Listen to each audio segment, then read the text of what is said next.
Heyo, this is Tassinix from Shadowlands Vanguard, and you are listening to the Escape Pod cast. This episode was recorded in front of a live Twitch audience, so grab a drink, kick up your feet, and witness the madness. Oh yeah! Take it away, boys. One is a Grand Arena specialist from the UK. The other is a territory battle tactician from the US. Together, there are no signs of intelligent life on board. With both having played this game since launch, the one thing we are sure of is that you will be entertained. The Escape Pod Cast, a service of the Escape Pod Castaways. A weekly podcast about the mobile game Star Wars Galaxy of Heroes. Live from the network studios of Yavin 4, here are your hosts, Neil Andrew Eyre and Paul Anthony. Coming up on this week's edition of the Escape Pod Cast. Capital Gains dropped the Executor this week. And then they admitted they also dropped the ball on it. The Relic refunds hit our inboxes. Some put them right back where they came from. Did you re-relic your Dark Trooper? No, I did something a little bit more unorthodox. Our original guest, unfortunately, could not make it this week. But I did find a replacement I think you will be proud of, Neil. Did you get somebody else from CG? No, but he's one of your favorite streamers, Mr. Jigabachi. Alrighty then. Also, a new episode of Helle and The Noob debuts this week. Patreon's choice on the bridge, of course. And breaking news as and if it happens. Right here on the Escape Pod Cast. The Escape Pod Cast News. Hello there, ladies and gentlemen, and welcome to another episode of the Escape Pod Cast. I'm your host, The Nev, and as always, I'm joined by my hetero-like partner, Paul Anthony. Paul, how's the week been for you? Week's been doing all right. It's I a promise made, promise kept. I am the owner of a 7-star Executor. So I am I finally got back to number 1 in my fleet without much effort. So it's a quite nice thing to be able to say that. I got gas this week. I didn't mean to. It was a complete accident. I had no... Did you go to Taco Bell? No. I just I threw the Zeta on them. I got the Magma Guard geared to gear 10, and it was just under that 17,700 threshold, so that you could do the event. So I threw the Zeta on because I just wanted to see what the event was like, and I did it first time because everybody else was relicked. So all these people, you got this. They don't see what people are complaining about. Oh God, Phase 4 so hard. Yeah, well, it wasn't. Mind you, the RNG might have had something to do with it, because when I did my GAC later on that evening, when I did my GAC the following day, I wasn't getting any RNG. So I must have used up all my RNG on the Phase 4 of Cash on Camino, because, I can't believe how easy everything just crumbled. It did. It just crumbled. And now I'm the proud owner of a gas.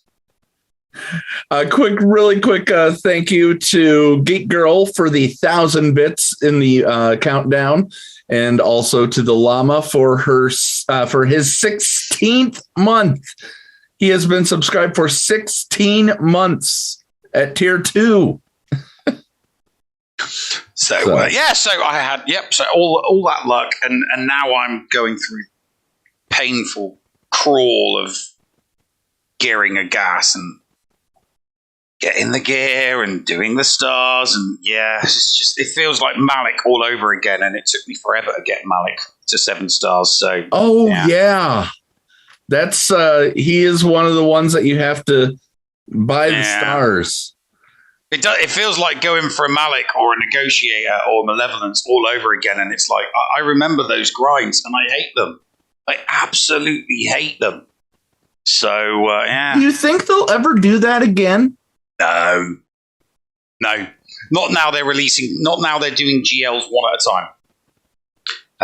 Because my hypothesis was that they would maybe bring back and do some epic confrontations again, because there was just no hunger from the community for, 2 GLs every time they release a GL. And they kind of like split the difference, and they just do them one at a time now, because they've said they're just going to do them one at a time now. So it'll be 2 instead of any more epic confrontations, one being at the middle of the year and then one being towards the end of the year. We'll just get GLs from now on. One in the middle of the year, one at the end of the year. And I think that's great. I think that's a better way of doing it. A quick acknowledgement to... I also have to acknowledge the person. I'm acknowledging the subscription by Salacious Dumb. But I also have to acknowledge Salacious Dumb's work. I don't know if you saw it either last week or earlier this week, but SD went through, like, I would say 10 or 12 different episodes that we did and put together a hilarious little, I don't know what you would call it, but they clip. They put together a bunch of clips. It's a montage. Yeah, it's a montage that makes us say something we totally didn't say. But I honestly would say, and here you go, Salacious Dumb. I'm going to give you another one. Hi, I'm Fluffy Bottom. There you go. You can add that one to your clip montage, because that was hilarious. So. Yes. So yeah. I don't. Yeah, the GLs I'm happy with the GLs.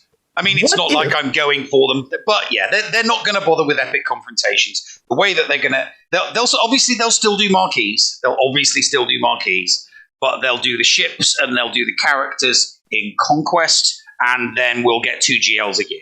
That's the way that we're going to get it. And every now and then they'll throw us a legendary. Maybe 1, 2 legendaries a year. I mean, we've only had 1 this year, and obviously that was BAM. That's the only legendary that we've had. We know that we're getting 2 GLs, and we know that we're going to get ships and characters that are really, really good from Conquest. So, yeah, I think the epic confrontation has gone by the way of the dodo. Definitely. What if they did, maybe not epic confrontations, but if they, once the run is done for Cat and Maul, once they've had their 6-month or 6 Conquest rotation, what if they put their shards in GET2 currency? No, I wouldn't be upset with that. No, I can't see them. I can't see them putting them there. I mean, they'll do them as crystals. Obviously, you'll be able to purchase shards with crystals. I think they'll more than likely go in the shipments as well, so that you can purchase them directly with crystals. How frequently they'll put them in there, I don't know. Because obviously they will reduce the amount that you get from the end of Conquest prize box. But they did say in the post, where they talked about it, that you'll be able to get them at a reduced amount from the scavengers, and you'll be able to buy them with crystals from the scavengers as well. So there's going to be lots of places that you can get them, and the price of currency it's going to be less to buy them. But obviously the emphasis is going to be on whatever the new flavor of the month is every time they bring out a new character. And we already know it's more. So they'll bring that out, and all will be well. And we'll still be able to get Razor Crest, because I think I've still got like maybe 450 to finish the Razor Crest to get him to 7 stars. And then, I'll put everything into Ahsoka. And then once I've got Ahsoka, I'll put everything into Maul, and so on and so forth. Just so, and they'll do it that way. And they'll still make lots of different areas. I just can't see them. I can't see them putting it in the guild currency store as either get 1 or get 2. Not when there are so many other things that get 1 and get 2 currency is required for. Malik, Gas, Negotiator, Malevolence. Then you've got the characters for JKL and for JML in there as well. Don't forget you've got Rolo is in there, and not everybody does and gets her through Hoth TV anymore, because most people are doing GeoTV. So the next characters that I see going in the Get store will be Cam and Wat will be in that store before anything else. I think just like they did with the Hoth TV characters, they put them in the Get store after a certain period of time. So I think we'll find Wat and Cam in there at some point. So you're going to be. How's your Razor Crest? Do you have any interest in it? Well, I don't use it. I at the moment, I just don't use it, but that's because I don't put him on defense, and I very, very rarely need to do more than one double tap. It's there if I need it. I just haven't needed it because, in GAC, I'll use my Malevolence, and I'll use my Rebels to do fleet. That usually gets me there, single. If I need a double tap, then it would be Spawn with the Bounty Hunters, and then and only then would I use the Razor Crest. But I haven't, like I said, on my main account, I've not needed to I've not needed to double tap. I've not needed to double tap a fleet for. Well, it's weird you should say that because I had to do it in the last round. But that was only because my opponent put both Get 2 ships on defense and I needed to double tap the Malevolence because even before the match started, I knew that I was going to have absolutely horrendous RNG with my Galactic. Because that's why I always put them on defense, because my record regarding RNG and using Galactic Republic and on offense, it's horrendous. Always is, always has been, always will. So I did need to use Razor Crest on that occasion, but I tend to use Bounty Hunters with Thrawn as a mop-up crew. So before we get farther into the episode, for those who weren't here, for those who are not listening on the podcast and already heard it and are tuning in a little bit later, unfortunately, SB Crumb messaged me at about 3:00 this afternoon, letting me know that he is out sick. We are taking him at his word on that, and we will not be having an SB Crumb interview this week, but he said 100% rain check that he will be here next week. So instead, we have Mr. Jigabachi tonight, which is it's just as good in my opinion, because he's one of those streamers that if you haven't seen him yet, he's amazing. He's absolutely amazing. All right. Let's talk about the elephant in the room, though, that a lot of people have been talking about. The Executor, according to CG Dojafet at 3:20 p.m. East Central Time on August 17th, messaged, "We have been keeping a close eye on Executor since yesterday's release. It does not appear to be performing at the level we intended. As such, we will continue monitoring the ship and are investigating potential changes in the future." So they're going to buff my new whale ship? Who knows? Or they're going to debuff all the others? What do you think, Neil? They're going to have to buff it. They're going to have to make it tougher on defense. They don't need to do anything to it. They don't need to do anything to its offensive capabilities. Not a thing. Nothing. On offense, it is a dominant ship. It's a dominant fleet. It does not need any buffing to the offense whatsoever, because the ship with bounty hunters will sweep aside anything with relative ease, even at low stars, even at 4 and 5 stars. It will sweep aside anything and everything with relative ease. The issue isn't offense. The issue is defense and the fact that it can be beaten by everything.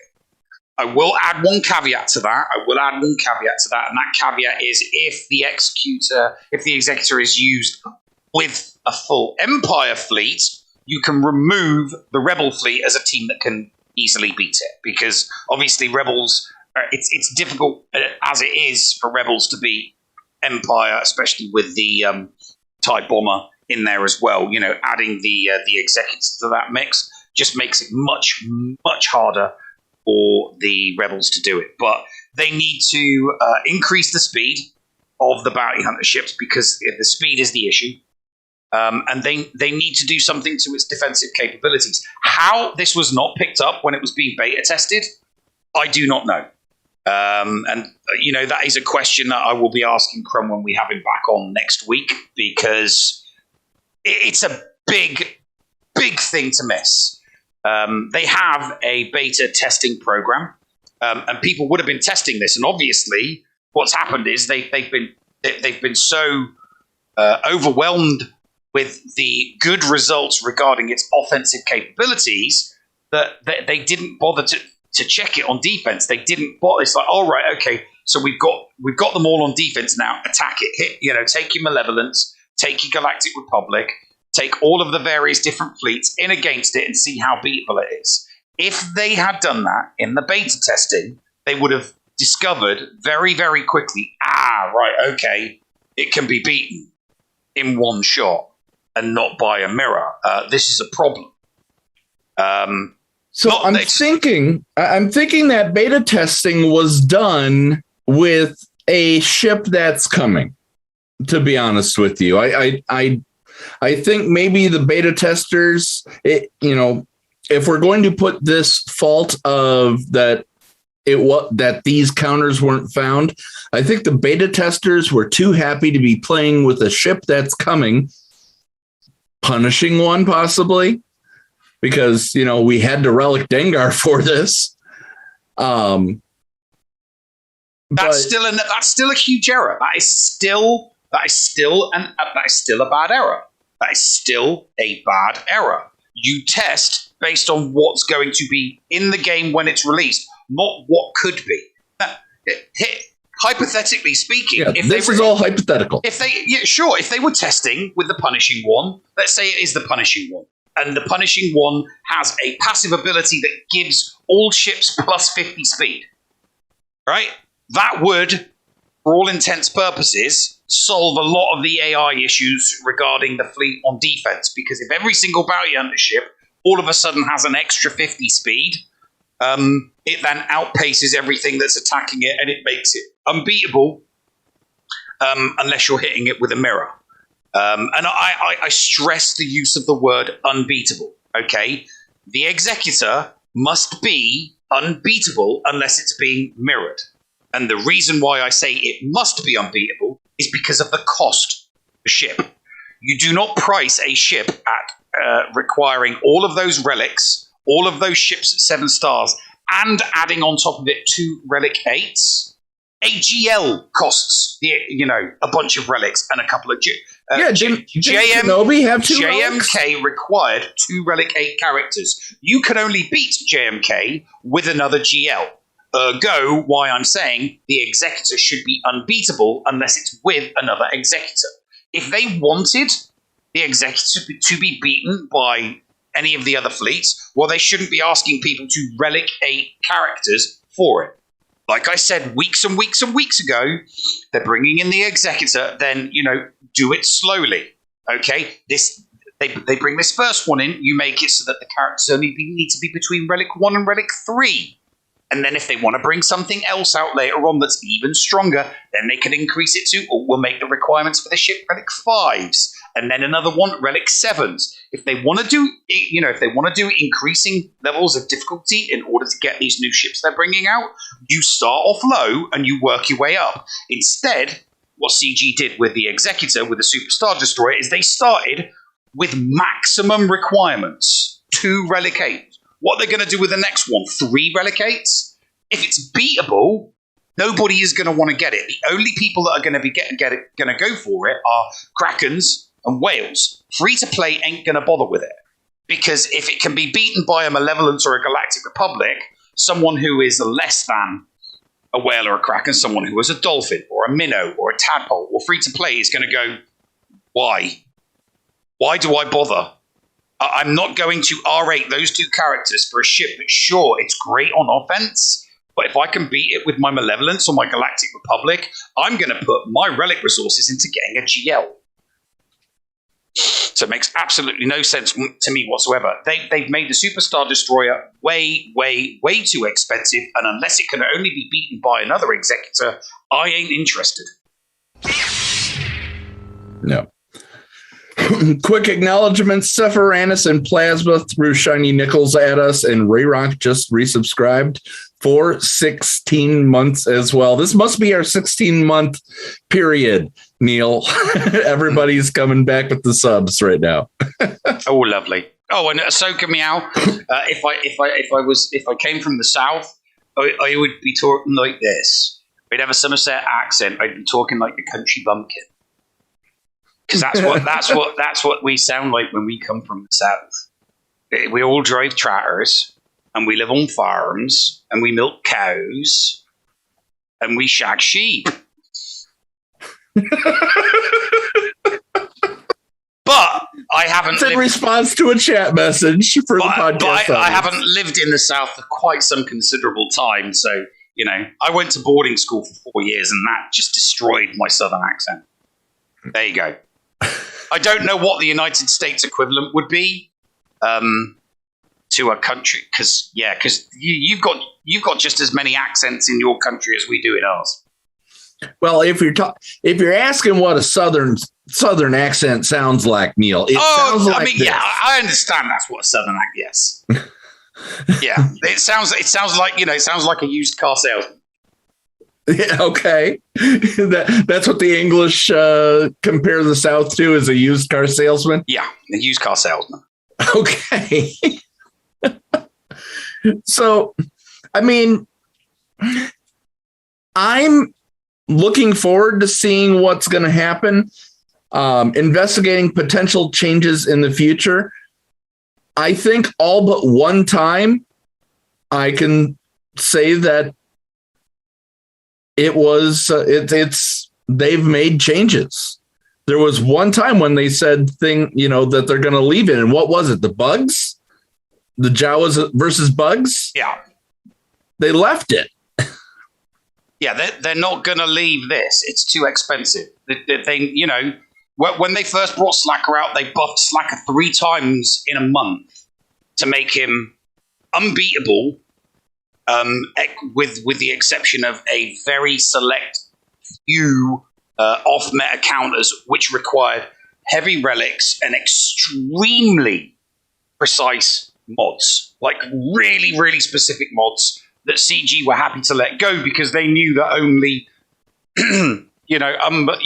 people that were spending crystals and rolling lots and lots of dice regarding the purchasing of mods could, achieve that level of, off-meta counter. So they need to make changes to it because the price for this ship has been too high, and it's embarrassing. I mean, in 2 of my fleet shards, I've faced 4 and I've faced 5 stars, and every single time I've faced an Executor, I've beaten it without any issues whatsoever.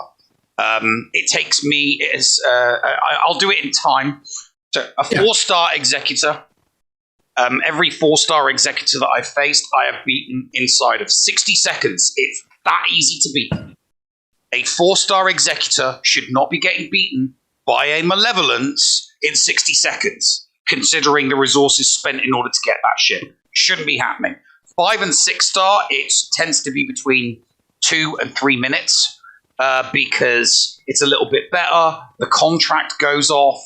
So it's a little bit faster. It takes a little bit more time to take out Bobber and the Razor Crest. And then 6 stars, we're talking 3 to 4 minutes. It takes, still beatable. Still very, very beatable, but it takes a lot longer. So it just takes longer as you go through. Now, I haven't personally faced a 7-star, but I have spoken to Fleet Shard mates that have alternate accounts as well, and their alt accounts are in Fleet Shards that have 7-star negotiators in, and they've been just taking the same team, the same Malevolence or the same Galactic Republic team, the current meta, which is either Galactic Republic or Separatist, and they've been just using the same ships that they use to beat each other, and they've been taking out 7-star Executors. But like I said, the problem for me is a 4-star Executor getting smashed in 60 seconds is unacceptable. 100%, that is absolutely unacceptable. Beaten within the 4 to 5 minute mark, I would argue, yeah, because if you do not use the correct kill order, if you do not use the precise attack method, then you get beaten. Okay, you just get your ass handed to you. But a 4-star ship that cost 7 characters at high relic level and 2 relic 8 characters, I don't care. It should not be getting beaten in 60 seconds by a ship and a fleet that has been around for, 2 years? Shouldn't be happening. Shouldn't be happening. Well, if you count the Rebel fleet since the beginning. Yes.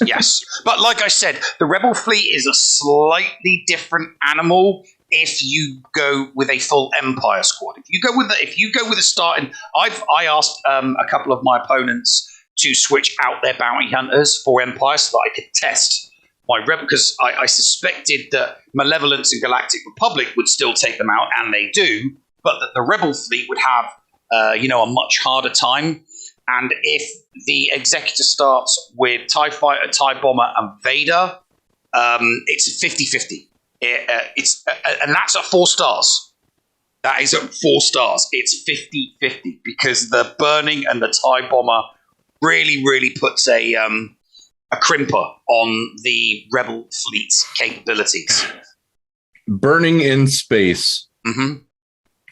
All right, let's take a break. When we come back, we will cover the other changes to Conquest that are coming, along with the content update and a few little tidbits that we've heard from Doja and Crumb on the forums, coming up right after these messages right here on the Escape Podcast. The Escape Pod Cast with Paul Anthony and Neil Andrew Ware. HotBot in HotUtils is one of the most comprehensive tools for Star Wars Galaxy of Heroes. With integration into the super useful mod tool Grand Ivory, HotUtils can help you tackle some of the most difficult aspects of the game. Not sure how to mod your roster for a certain game mode? Use one of the many filters that automatically assigns the right mods to the right character in accordance with your guild needs. Now with the digital features that can assist you and your guild officers in territory battles and territory wars, HotUtils is an amazing value. And don't forget the useful tools for yourself in Grand Arena, like the in-depth and customizable compare feature. Got multiple accounts like Neil, but not the time to remod them all?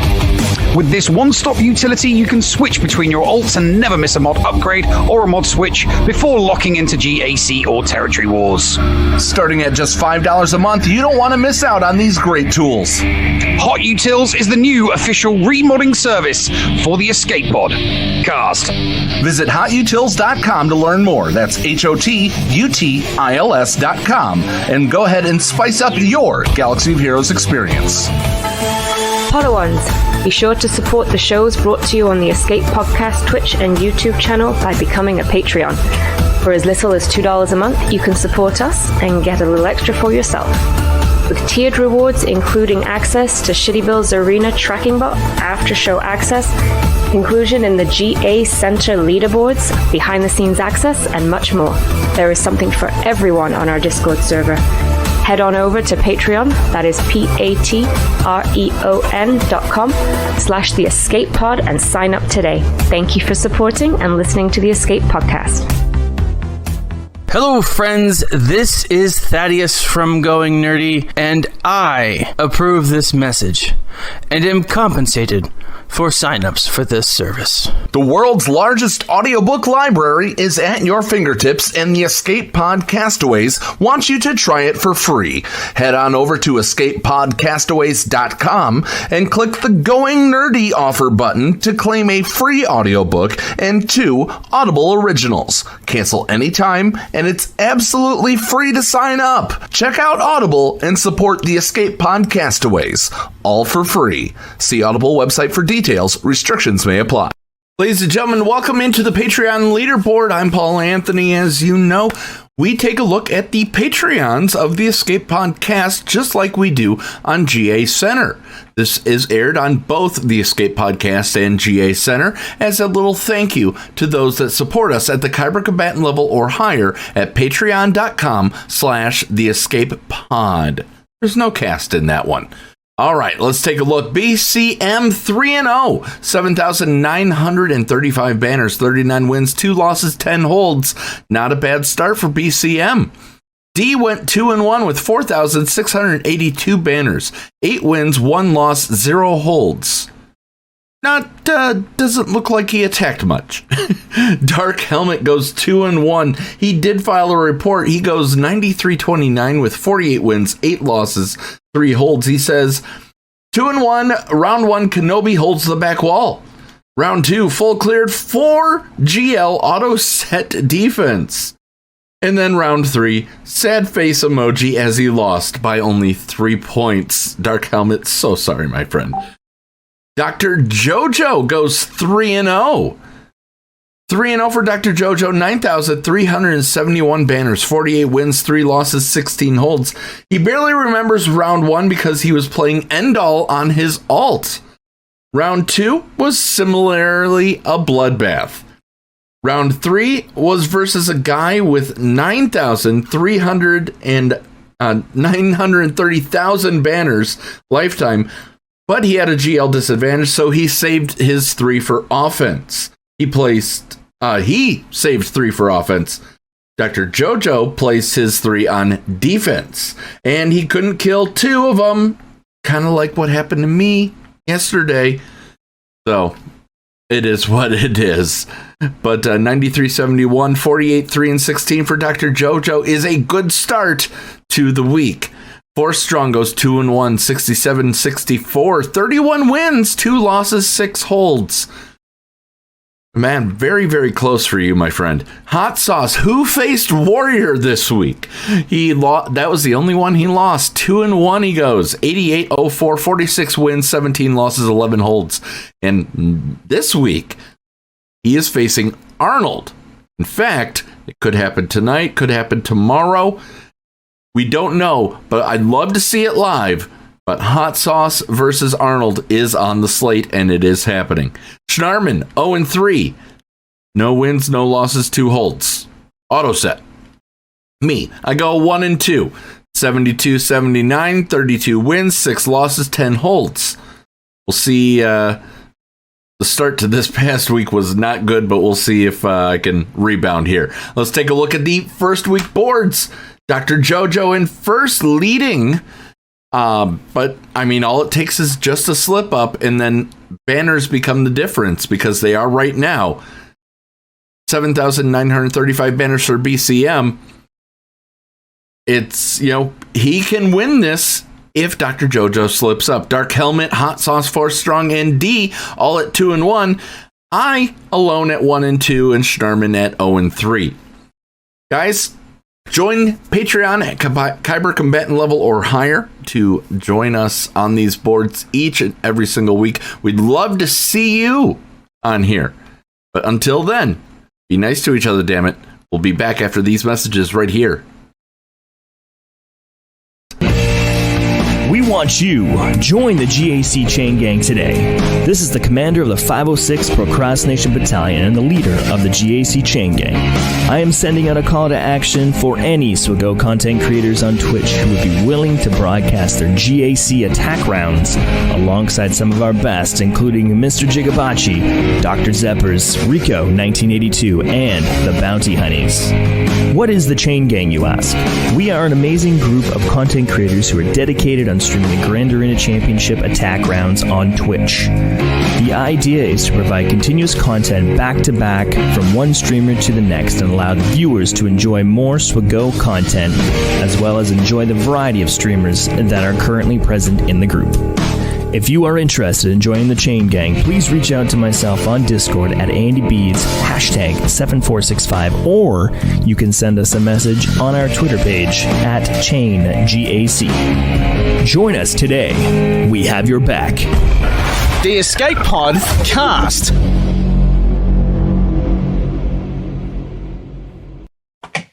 Welcome back, everybody.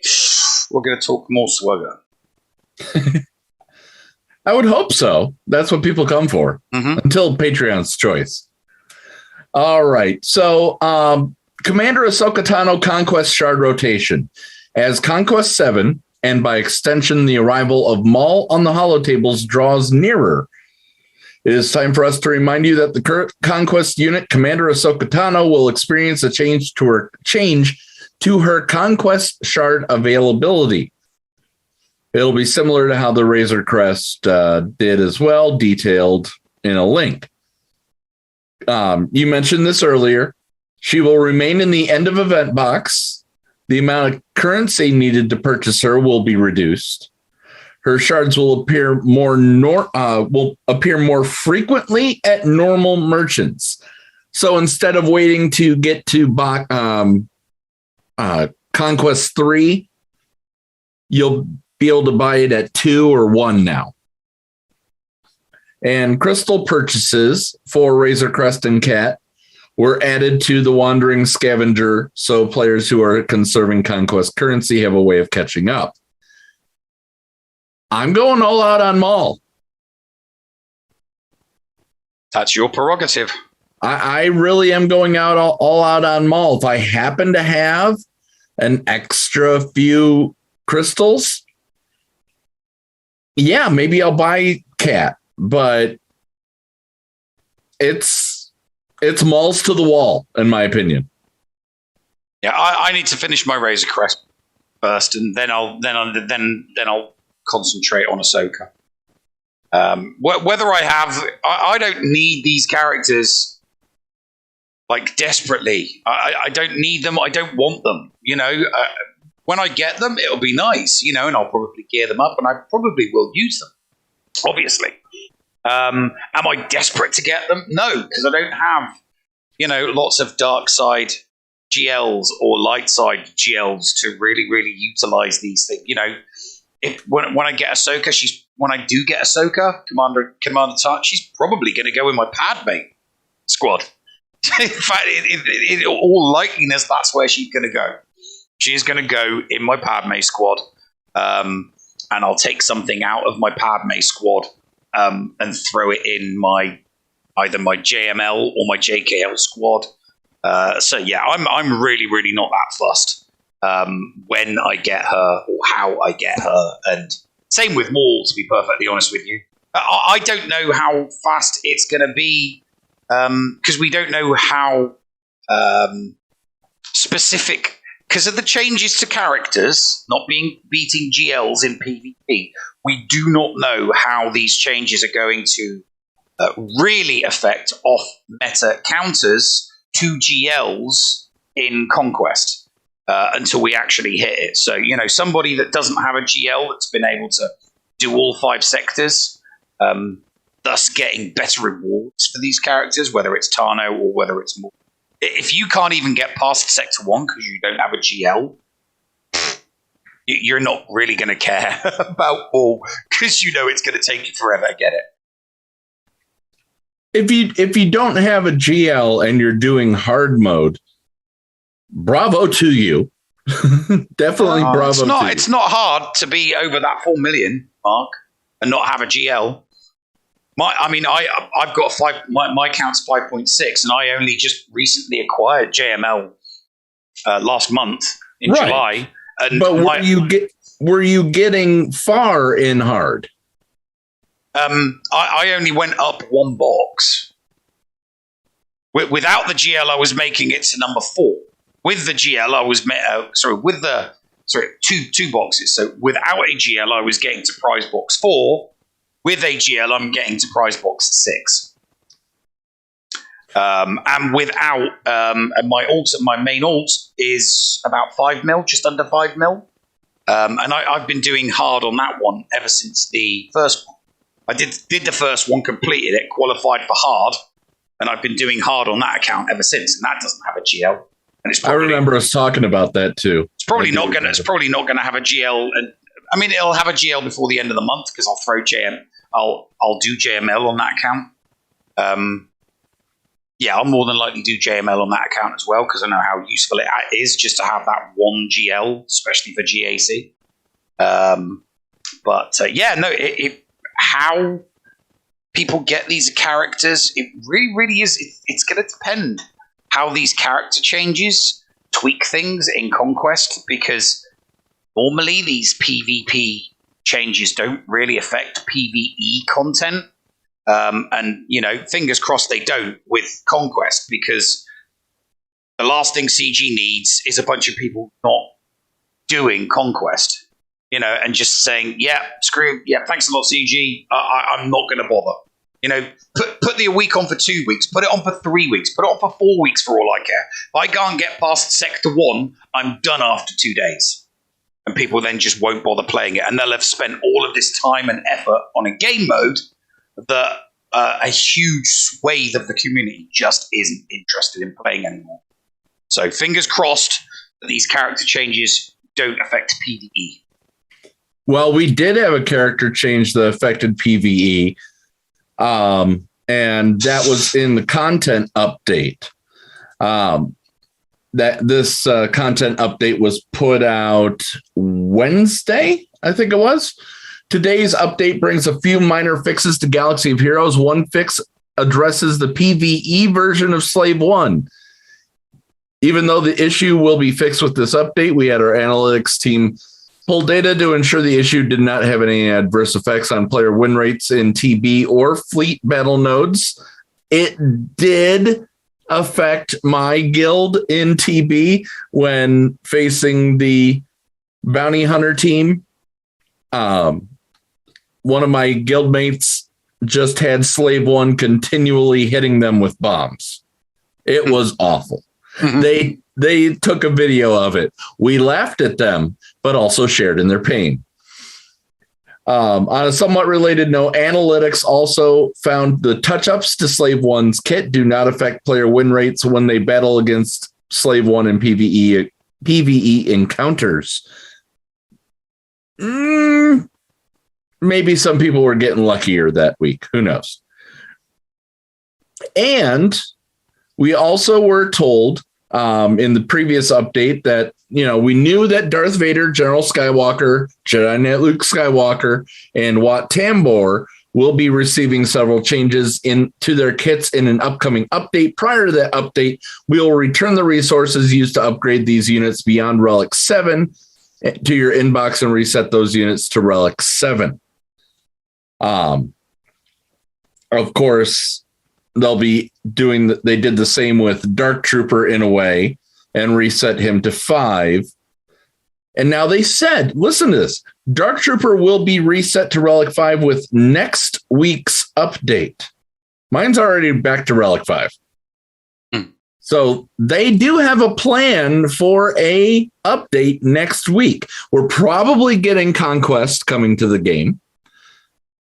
And we're definitely it looks like we're going to be seeing these changes happen mid GAC week, Neil. Mm-hmm. What are your thoughts on that? I'm not that fast. I really don't care. I mean, when they make the changes is irrelevant. It doesn't make any difference. Really doesn't make any difference. You've got to remember that things kind of get locked in at the start of a GAC week. So if they make changes to characters midweek, it's not really going to have that much of an effect. Maybe people change how they do their defense and their offense for their final round, depending on whether the changes get made before or after round 2. but to make the changes, I don't think it will affect GAC. I think whatever happens within GAC will be locked because it's a 24-hour period for each each offense round has a 24-hour window. And if they made changes to characters mid-round, so you could use your character one way if you did your attack at night, but not during the day, it would make a mockery of Grand Arena Championships because you would be creating a two-tier system for Grand Arena for that week. So I don't think the changes will affect Grand Arena until the next lock-in. And I say that because it would just cause a massive uproar. It would. It's when they change it in the game, when they change the mechanic, it doesn't matter that there is no going back and saying, okay, this mechanic will only work until new lock-in. They change a mechanic, they change a mechanic. Yeah, well, in that case, if that is the case, then they're going to piss a huge amount of people off because people who are not people who don't have their ear to the ground and their finger on the pulse, as of such, regarding changes within the game, they'll do their round two. Let's say hypothetically that they do the changes right smack bang in the middle of an offense. So right smack bang in the middle of round 2 offense. Okay? So anybody that does their offense before the changes, to them, it's just a regular old round 2. Then they implement the changes later on that evening, and people wake up, and what they can and cannot do with their Grand Arena Championship squads is completely different to what they could have done with it the night before. So they look at what their opponent has, they look at what they've got, they set their defense, and they take into offense what they know that they can use. And then CG changes that mid-round. They wake up in the morning and go in, and they're like, whoa, hang on a minute, what's going on here? My characters aren't doing what they're supposed to do. I made my defense and offense based on what I knew they were capable of when I set it.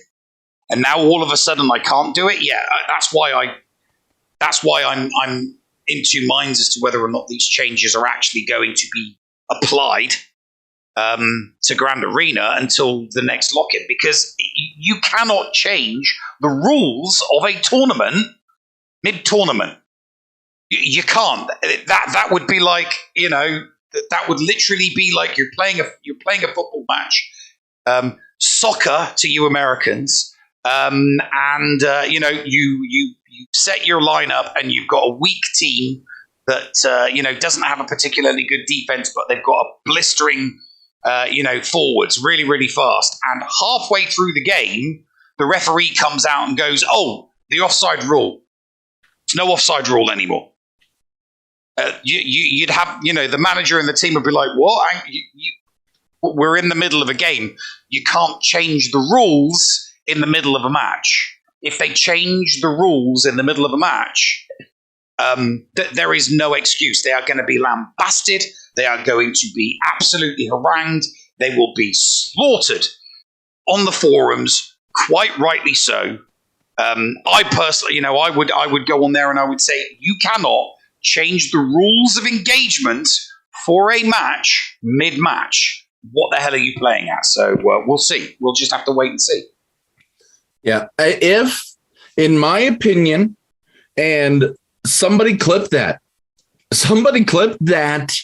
because that is going to be 100% true. If they do their changes during an offensive attack time, it's going to be very detrimental if they don't shut the game down at 5 Eastern so people can't attack until the changes have been implemented. Their best bet to implement these changes is after GAC ends. Yeah, so that it starts afresh for the next lock-in. for 5v5 is what I'm saying. Oh yeah, no, that would be let the 3v3 finish. In an ideal world, that would be the best case. That would be the best case scenario. If they change it mid-season and midweek, mid-round, in the middle of a round 2 match, it's like seriously, this is a Grand Arena Championship. It is a tournament format. You against 7 other people in a group. You make all of your decisions based on who you're facing before you lock your defenses in. Okay, and if they're just going to change it mid-round, you cannot change the rules of a game or a tournament mid-match. So if they did do something like this, yeah, it's wrong. It's categorically wrong, and it should not be done. So I just don't think I don't think they're going to do it. If they do it, I will lambast them. I will go on to the website. I will post on the forums. And I will give them hell for it. I will absolutely give them hell for it. You do not change the rules mid-tournament. No tournament of any sport, whether it's competitive, non-competitive, whether it's a sport, a hobby, it doesn't matter what you're doing. You do not change the rules of engagement mid-match. Nothing on the entire planet in the history of any sport or hobby that is done in a competitive nature changes midstream. It just doesn't happen. So if they do that, it will be the first in the history of mankind. And they'll get lambasted for it. Quite rightly so. Quite rightly. And I will be right there with those people, throwing some mighty vociferous criticism in their direction if they do it mid-season. If I put a defense in and save characters for offense, I've saved those characters for offense because I know what they're capable of doing. If I wake up and do my battle the next day and they do not do what I saved them to do, I'm going to go apeshit on them. Because it's not right. You can't change. I'm repeating myself now. So yeah, that's the end of it for me. That they can't do it. They shouldn't do it. And I'm hoping that despite them posting and saying that this is what they're going to do, they'll realize, hang on a minute, guys, we can't make this change. If we make this change mid-tournament, we're changing the rules mid-game, and it's going to piss off a lot of people. So we'll just have to wait and see. Yeah, and this is why the Galactic Challenges, or just simply Conquest, that is, the Galactic Conquest is delayed. Ape1234 says that they have 2 accounts, 4.7 and 4.3, and they're worried about being able to not get past the GLs in hard mode Conquest. I don't blame them for that worry at all, one bit. In other news, and in our little corner of the galaxy far, far away, CG made good to some players that there was an incorrect pack description. A distant echo pack was printed 5% chance to get 75 shards of Bad Batch Echo. Sadly, that was incorrect. It was supposed to be a 3% chance, and in game it was 3%, but it was printed 5. So anybody that had purchased the pack before the hotfix is getting an extra 10 shards of Echo. Good on CG for making that happen. And we also got, just before showtime, Doja mentioned that not every Galactic Challenge will feature ships. It'll likely run 1 or 2 times per month of Galactic Legend or Galactic Challenges having ships. So, but Neil, the famous words are there. Subject to change. Subject to change, yeah. Everything is subject to change, yeah. All right. We have a little bit of an extended version of Storytime with Uncle Thad. So we're going to take a break. And on the other side of this break, it's not Crumb. We apologize, but he's just as good. It's going to be a fun interview with Mr. Jigabachi right after these messages here on the Escape Pod Cast. The Escape Pod Cast with Paul Anthony and Neil Andrew Ware. Hello, Escape Padawans. It is the Llama here to remind you that the Escape Pod castaways are on social media. We're on Facebook, we're on Twitter, you can catch us on YouTube and on Twitch every week streaming Star Wars Galaxy of Heroes, LEGO Legacy Heroes Unbox, your favorite new Galaxy of Heroes show GA Center, and so much more. Come catch us on the web. The Escape Pod Cast for Kids. It's really cool. Hello there, Padawans, and welcome back to Storytime with Uncle Thad and the Escape Pod Cast for Kids. With the changes coming to a slew of characters and the addition of a new galactic legend, Lord Vader, I thought it was a good idea to take a look at Darth Vader and where in canon he actually fits. Since he was first introduced to the game, Lord Vader, Darth Vader, has been an amazing character, a major part of the Imperial faction in the game and in canon. Darth Vader has nearly always been a force to be reckoned with, but it wasn't until June of 2020 that HoloTable Heroes were able to put a date onto the Dark Lord of the Sith. These changes to Vader's kit essentially time-stamped the Fallen Jedi as a Rogue One character. So if we do some quick math, Lord Vader was christened in the year 19 BBY, and the Vader we saw in Rogue One appeared in 0 BBY. That's 19 years, killing it. And many of the inhabitants of the Empire. So what was Darth Vader doing in those 19 years? Between his fall on Mustafar and his appearance aboard the Tantive 4? A lot, apparently. During the interim 19 years, Darth Vader built a summer home on the planet Mustafar, where he would take long walks along the lava flow, study Sith ancient artifacts, and think about his lost love, Padme. He worked with a renowned space archaeologist to give second life to droid veterans of the Clone Wars. I mean, they were once separatist droids, but he put them to good use. He spent some time with his BFF Thrawn, who he used to hang out with while he was still Anakin Skywalker. He trained a group of Force sensitives who would go on to provide resettlement opportunities for other Force sensitive children, who would go on to provide resettlement opportunities for other Force sensitive children. It's not like he would go around stealing children, but that's exactly what they would do.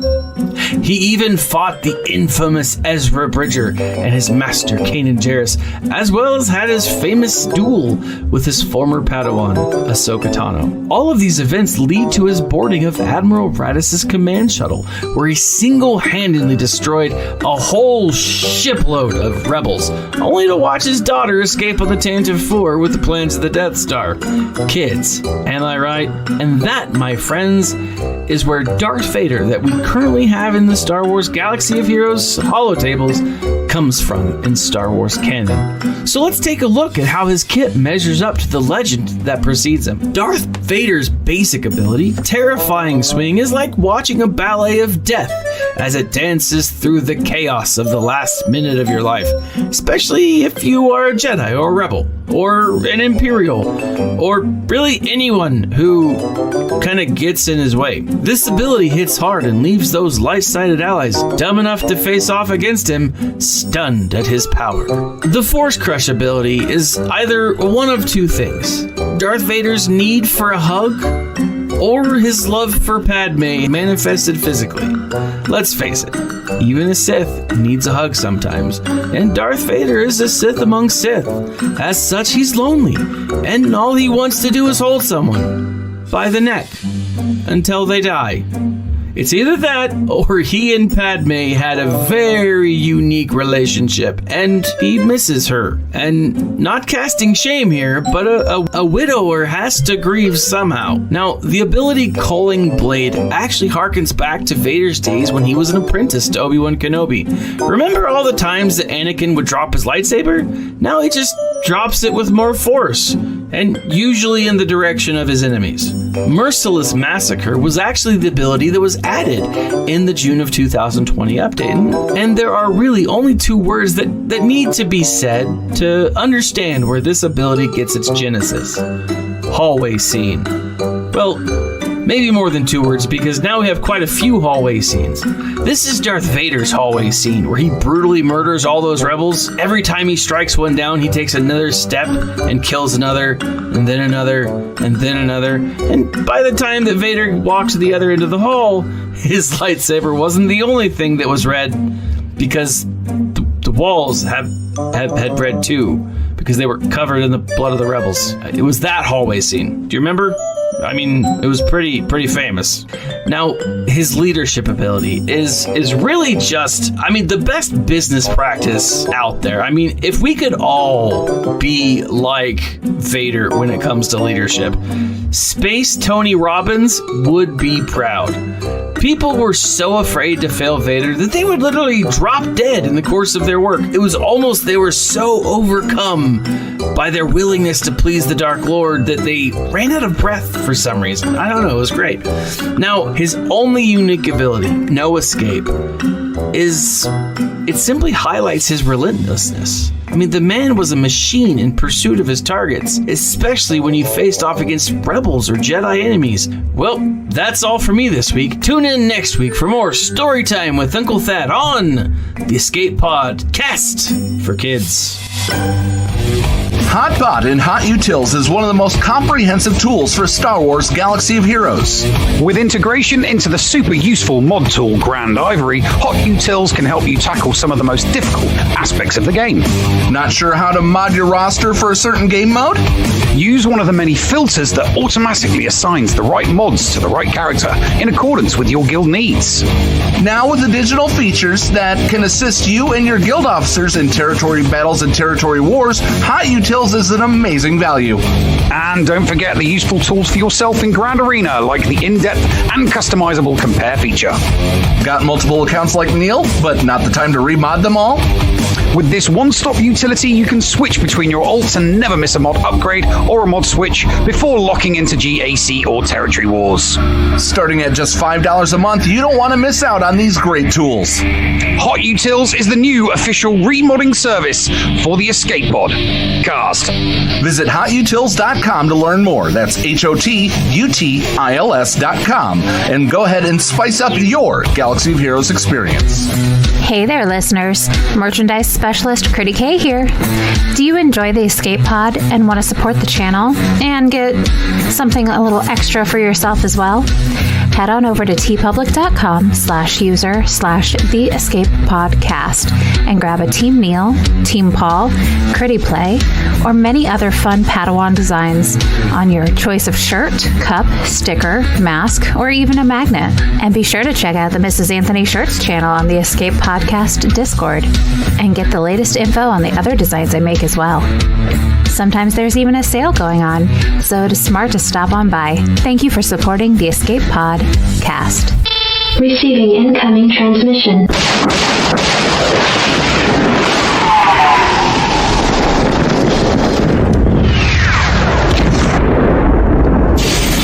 Receiving incoming transmission.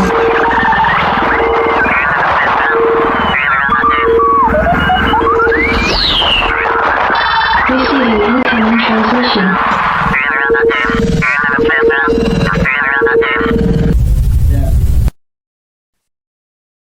And welcome back, ladies and gentlemen. We have the Tickle Tank Master here. Paul, introduce our guest. Stealing my thunder with the nicknames and all that stuff. You are correct, Neil. He is known as the Tickle Tank Master. He's also known as that surfer guy that streams, and also that guy with the crazy hair.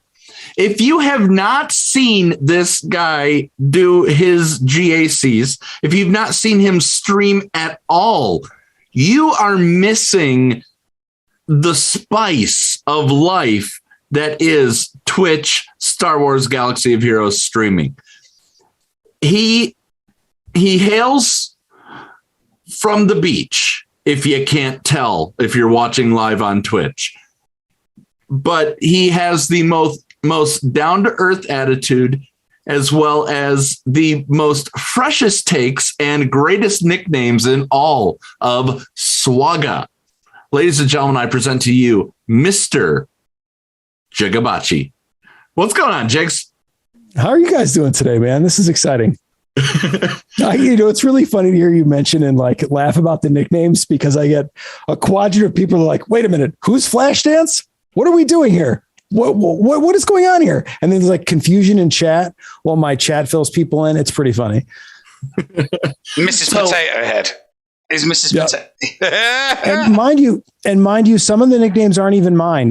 Miss Potato Head is not my nickname. That one of my viewers came up with that. Somebody came up with that in chat, didn't they? Yeah, but you own the Bosk thing though, didn't you?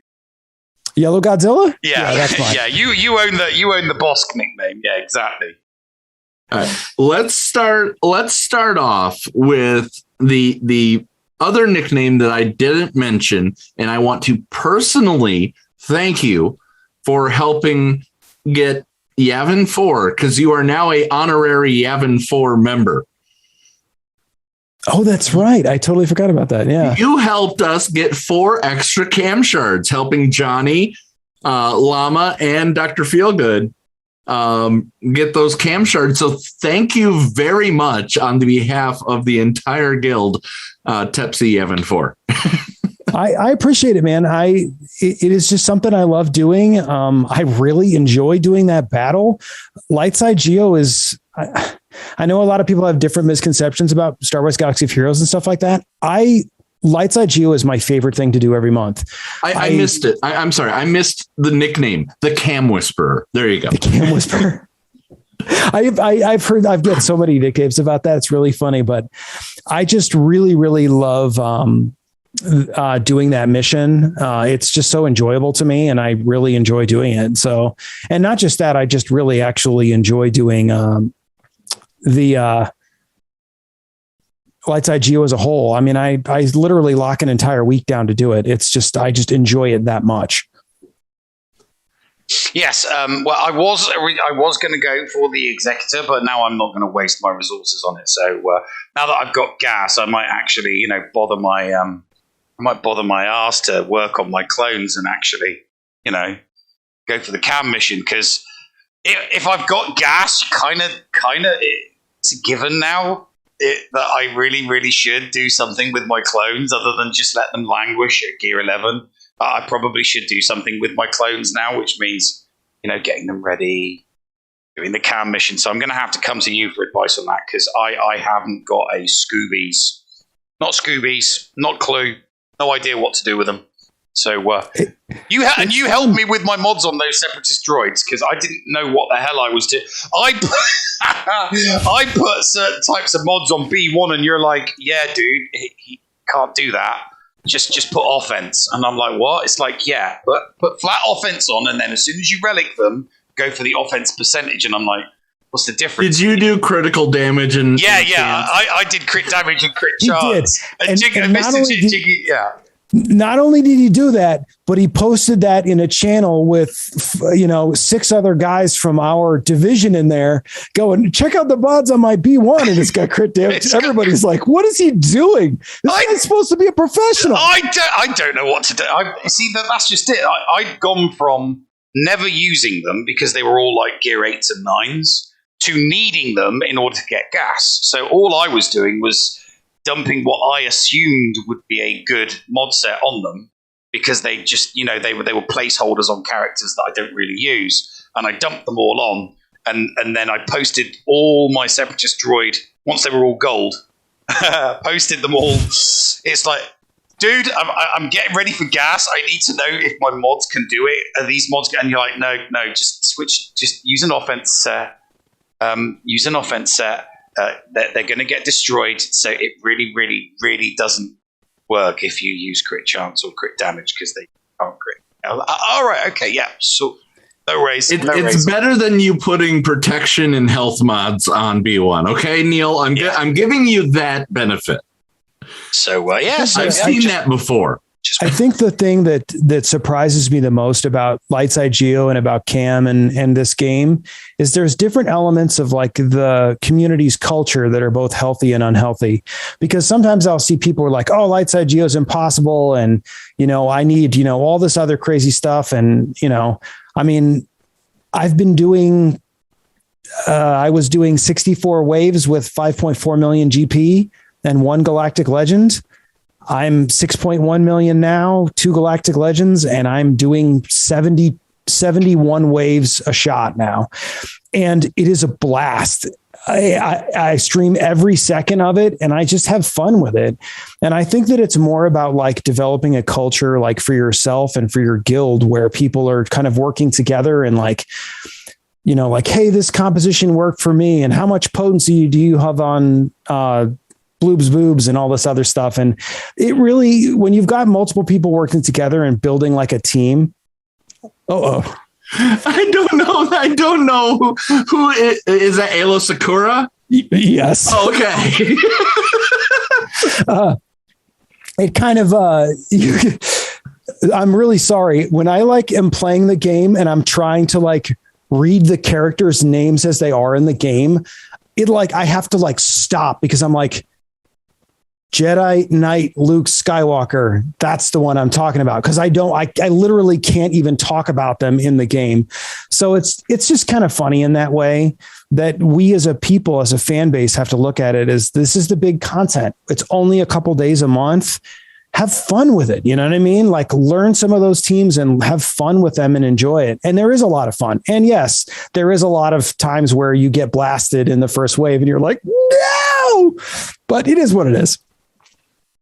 Yeah, I do enjoy taking my gas in. I do enjoy a good CLS romp in Lightside GeoTV. When you get Chupio going crazy, it's an absolute blast. And then all of a sudden you run into the Geos and you're screwed. Really? Geos is not the one the Geos is not the one I have issues with. It's General Grievous sometimes in 4-4 if my turn meter is all goofed up. That one I struggle with from time to time, but yeah, I hate that one with my CLS team. Grievous it's tough sucks, because you just have to have the turn meter set up correctly so that you just know that when you're in the midway through wave 3, you just kind of have to sit there and go, okay, I got to at least try to get the turn meter in a pretty decent place. But I mean, it's like little puzzles and I like that part of the game. I've always liked that part of the game. So it's just kind of, I don't know. It's just kind of a crazy thing, but I mean, I open my streams up on the last 3 days of Lightside Geo, and I just stream with cam viewers. I literally do it for an entire 8-hour stream of just doing cam with viewers. And it's amazing. Let's rewind a little bit because we didn't ask the normal questions that we ask when we do have a guest on. You said 6.1 million, right? 6.1 million, yeah. 6.1 million, 2 GLs. Are you of any aquatic nature or are you free to play? That's actually a really funny question. And it brings me to the way I look at that particular part of it, which is that if you've ever spent money in the game, you're not free to play. Even if it was 4 years ago, if you spend money, then you've spent money. Mm-hmm. That's the end of the discussion. Yep. I mean, you can say I've stopped spending money. That's fine. But if you've done it, you've done it. The last time I spent money on a character was I was convinced that I needed Baze Malbus. I spent $250 in the winter of 2016 to get Baze Malbus. Within weeks, CLS basically said, no, we're not doing Baze Malbus. Since then, I've stopped entirely chasing characters. I've only used, I had a donation, I think last year, that was specifically given to me by a viewer for a Relic, a specific character, which is actually comical now. But other than that, I don't need to anymore. You know what I mean? You just build resources. And who was that character that you relicked? Arc Trooper. And it was a gift from a guildie that was leaving right when Lightside Geo started. Well, okay. So it wasn't Ricky P telling you to relic Arc. No, my Arc Trooper was Relic 7 5 minutes after I 7 starred him.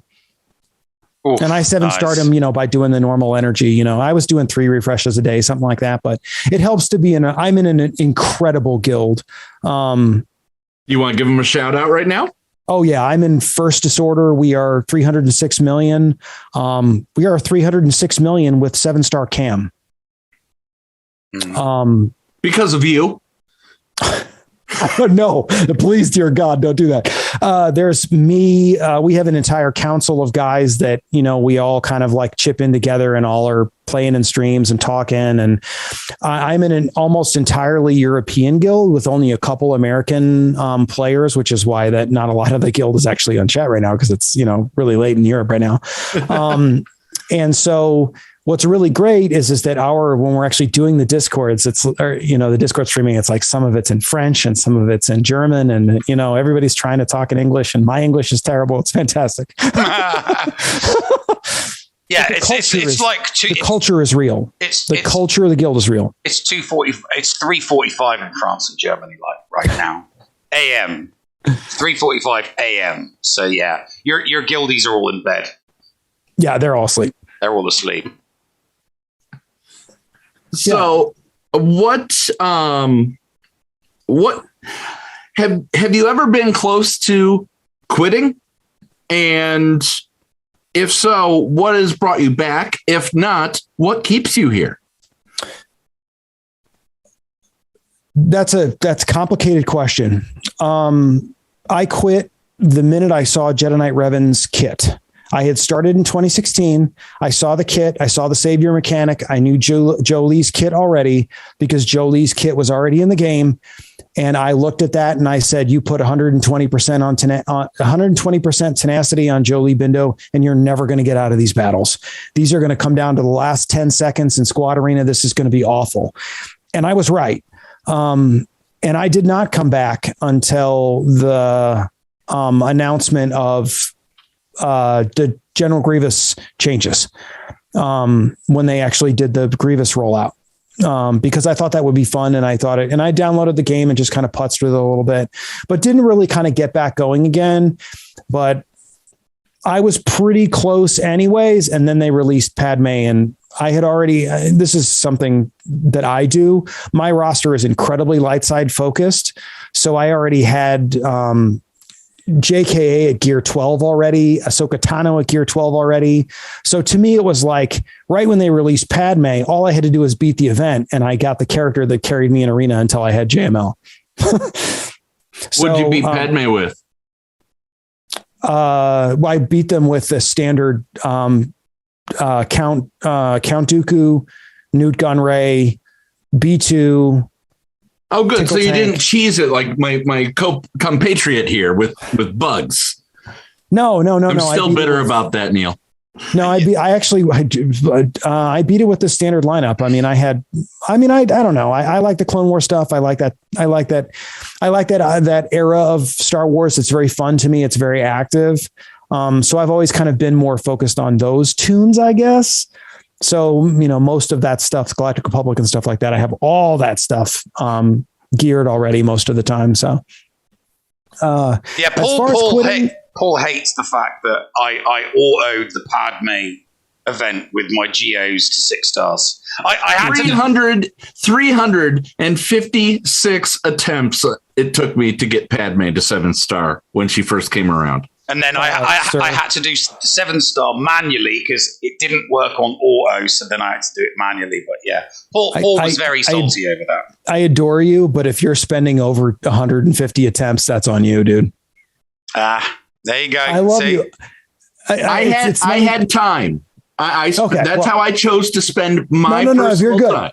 Yeah, I mean, if you're, going to sit out on the porch with your iPad in your lap and get salty about it, then that's fine. You know what I mean? As long as you're not like throwing your iPad through the wall and stuff like that. As far as like coming close to quitting, it's tough because the behavior that Star Wars Galaxy of Heroes showed us in the last 2 weeks is really awful. I don't mind there being a new ship wall, but leave the event open for some of us that are a little bit behind on getting the Relic 8 materials because that's all I'm missing. I missed it by a day. It's just it's tough, man. So now I got 3 weeks. Were you as upset with the finalizer in Radis? No, the stuff with the finalizer and Radis, it's more disappointed that we got the negotiator in July of 2019. During that entire time, so a 2-year time span, we never actually got to have the Radis and finalizer be anything more than an off Broadway counter, rather than give the Radis a tank, give the finalizer a tank, because both of those fleets basically need the same thing. And then let us have a 4-ship meta. Let us have a player wins meta rather than this particular avenue, which we've got right now, which is that for the last year, it's been how fast is your negotiator? It's just annoying. It's just disappointing, I guess you'd say, because it's like we have the capital ships. Let's create kind of like a neat rock, paper, scissors kind of, shell game kind of thing with it, and let the players play it out rather than what we've got going on right now. If does that make sense? Yeah, no.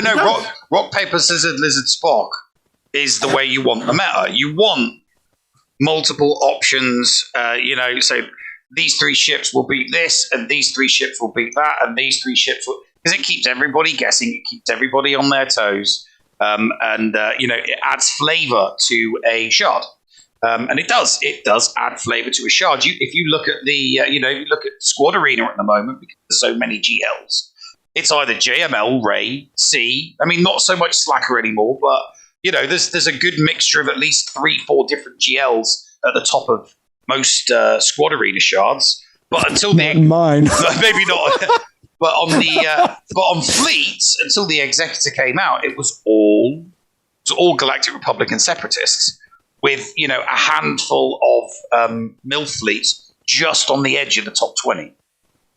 Well, the thing I think is real. This is actually a thing that upsets me kind of a little bit. Is before we got Meow Mix, JMK Glow fit in just fine. Okay, is that Ahsoka Tano? Commander Ahsoka. Okay, Meow Mix. Okay, got it. But before she launched, there was a good mix. SEE was still annoying. There were multiple variants with SEE. JML obviously very, very, very good. There were some Ray comps that were really annoying, and there was a good mix. All of those teams, but Glow Meow Mix, are gone. Now it is the same 15 people in my arena shard, which opens Glow on day 1, all of us have Meow Mix. We just sit. I literally go to bed at night at 3. I wake up at 10. No movement. And that's a shame, because there was movement and there was fun and a little bit of back and forth. Like I got to, I need to play a Slacker for Grand Arena. I don't have to bug my shard mates to get one swapped in. Now I have to bug somebody and DM them to swap one in. I don't know. It's just kind of one of those things that it's like, we're starting to move to this kind of wall meta. And I'm looking at it from the perspective of going, Love opens up in 3 weeks from now? That's when Love opens. Lord Vader. Well, Lord Vader. Yeah. I was trying to put it together here. I'm guessing it's going to be about a month. Okay. So because we'll get the final requirements not next week. If they do it every 2 weeks like they've been doing, we'll get the final requirements next week. Okay. So we get the final requirements. I would imagine that Love is going to be on pace with Glow. I can't see why he's already over. He's already over. He's without any other requirements. What I'm saying is that the strength of the kit is going to be on pace with Glow, not like it's going to be like, oh, you can beat Ray with him, and that's about it. I think it's going to be on pace with Glow. That means that because we're not going to probably get another Galactic Legend until April. Good luck. Yeah, it's not going to be until quite late into 2020. I'm thinking February. They might announce it for Christmas. Oh God, no chance. No, because at Christmas they got to do another Mandalorian and another Boba Fett. They got to triple them up. There's too many TV shows coming out at the end of the year, beginning of 2022. They're not going to fart. They're not going to fart ass around with GLs. They'll be here's your next batch of marquees, and here's your next legendary event. Yeah, I just realized something. We may not get any. We will probably get more bounty hunter ships to go with Executor, but we probably won't get them until the Book of Boba Fett, when there's going to be many more bounty hunters being shown around. Oh yeah, especially if the show's about a bounty hunter war and the underworld bosses all fighting with each other. There's going to be a plethora of marquee characters coming out with some underworld bosses as legendaries. I have no doubt, because that's where the money will be for CG. Yeah, and then we all know that, right? It's like if you are not currently involved in making sure that your Mandalorians are starred, well, when Maul comes out in a couple days now, check your watches. It's quite possible that that's going to be an upper tier. That's probably going to be an upper tier team. I mean, remember, you're going to need 3 conquests before you can even unlock Maul, and then you still have to gear him. So you still got time for those Mandos. Oh no, it's a never ending list. And it seems like these big lists are increasing. And even on a play, in a person like myself, I mean, I get first in Squad Arena every day. I'm generally in the top. Well, I was number 1 in fleet. Now it's like, as long as I can get into the top 10, it's fine. But what I think is that the problem that I'm struggling with is that I consider myself a player that's fortunate to be able to have the resources that I have, because I know that there are players out there that don't, and I'm chasing, and I'm going, if I'm chasing and I'm in a really good situation, I mean, we're getting 26 stars in Lightside Geo, 35 cam shards a run. I can't even imagine a person that's in a guild. Does that make sense? I've got one. I've got 1 cam shard. One. I literally have 1 cam shard. I get cam. You see me streaming. You just got to pop in there. Talk to Llama. I don't have the characters to do it, and the rest of the guild doesn't have it yet. So we can't even do Crankle yet. So Oh really? Yeah, no, we can't even do Crankle yet. Pon wants to know if that's 1 cam shard combined over across all 4 accounts. No, I've got 1 cam shard on each of my 4 accounts. Okay. We skunked the Crankor the first time because of the damage ramping. We never skunked it again. Which is the same here. Yeah. It's the first time it was a little weird because we didn't realize how tight are the windows for damage when we're actually, because it was the holding and not posting. There was a little bit of that at the beginning, and I think that we just didn't do the math quite really well. And then we had one of our members is a coder and actually coded a bot for us to be able to track the damage and percentages and all this other stuff. Hotbot has that too. Yeah, well, we did that without Hotbot, blah blah blah, because we did it the second run we had it. It was really funny because the minute all that stuff happened and we got the bot all done and everything was all gravy, and then boom, they changed it to the other method where it's like, oh, okay, I can sleep through this. That's fine. Whatever. Hey, at least I've got 7-star Relic Watan balls on all 4 of my accounts, though. I mean, you that's got to good. think about it. That's I mean, good, there's people out there that don't even have Treya. I mean, oh God, those poor buggers. Okay, Neil. We did promise people a 2-part interview. with Crumb but we've got Jigabachi, and I'm having a blast. I'm having an absolute blast. Do you have time to stick around, essentially to close out the show, Jig? Oh, yeah. I'm Puerto Vida. I'm good. All right. Yeah. So, guys, we do get asked some real weird questions in Patreon's choice. Okay, so all right. You're gonna have if you're going to say you're going to ask me weird questions, and then you ask me like questions like, how many tattoos do you have? No, it's nothing. No. When I say weird questions, I mean people will be like, who wins in a fight? Godzilla or Chewie? That's what I mean by weird. Okay, yeah. That's what I mean by weird. These are the weird questions we're going for. I'm ready. What fictional character would you cast as That's what, when I say weird, that's what I mean by weird.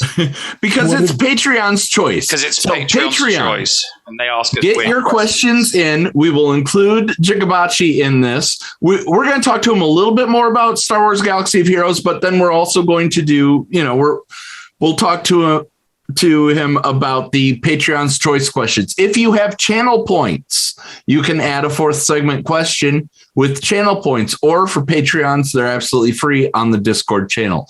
Guys, stick around. Coming up in just a moment, a brand new episode of Helle and The Noob. You do not want to miss the start, part 1 of what is going to be one of the greatest arcs in Helle and The Noob history, coming up in these messages right here on the Escape Pod cast.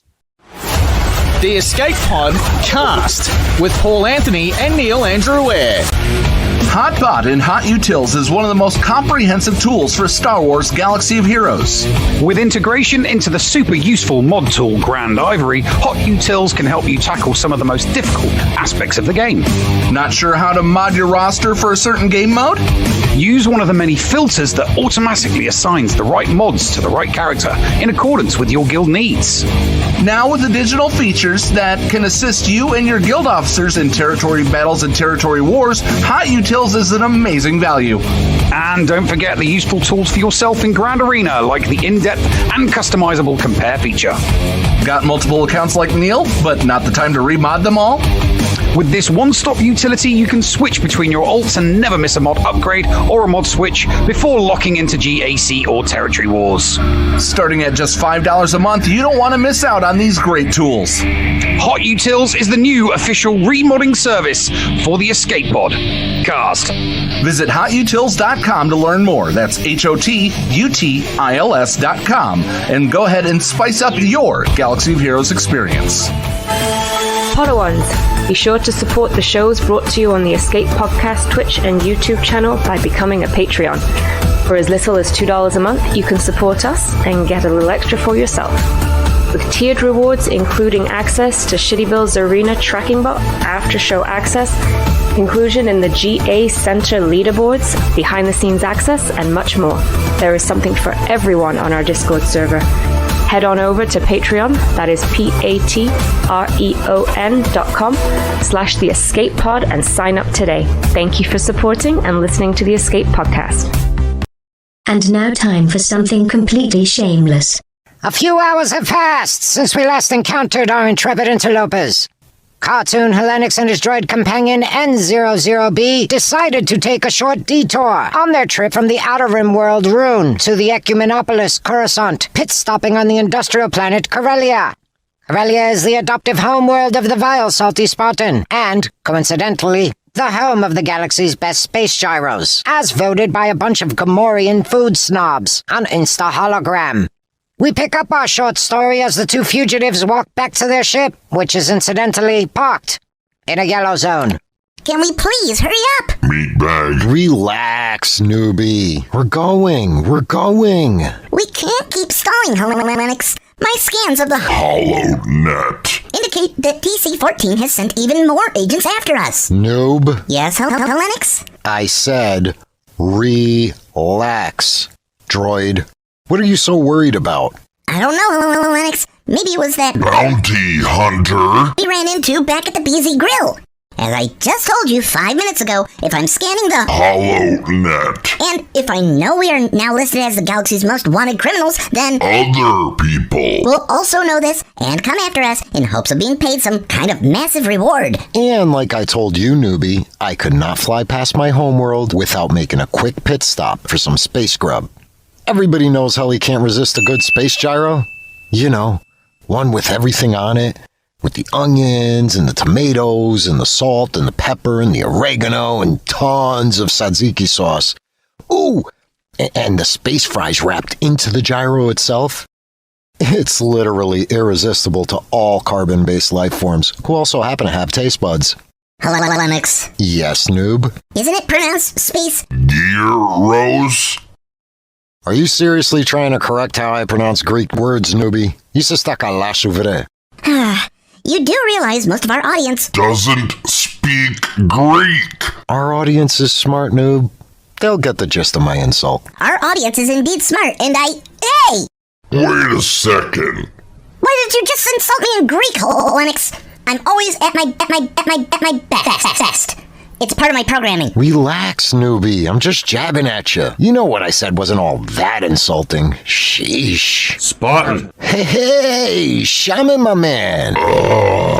We don't have time for this, Lennox. We can't make another pit stop. We simply must keep moving. Chill, newbie. The victorious Viking is my guy. I don't care who's after us. I'm stopping to say hello to my friend. What's up, you old space wizard? Following the will of the Force as always. I felt a tremor in the aether, and it guided me here, where now I see you. The mystical realm predicted our encounter. Ooh, this sounds intriguing. Tell us more. Oh, jeez. At dawn, I was struck with a vision. In my vision, I was leading a ragtag group of warriors through the jungles of Felucia. One of them was a super hot blue-skinned Twi'lek troll.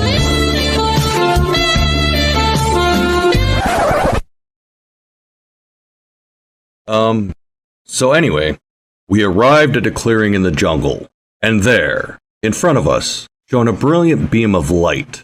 It was so bright, I was forced to turn my head and shield my eyes. I looked back at the party I was leading, and to my shock, the brave warriors were all gone. In their place was a battle-damaged, obviously scared, kinda pathetic, seemingly short-circuiting, teeny, little, PK series droid. Kneeling down as if suffering from mechanical failure, I sensed his sadness. I felt its pain. I returned my gaze to the beam of light, and as I did, it was extinguished.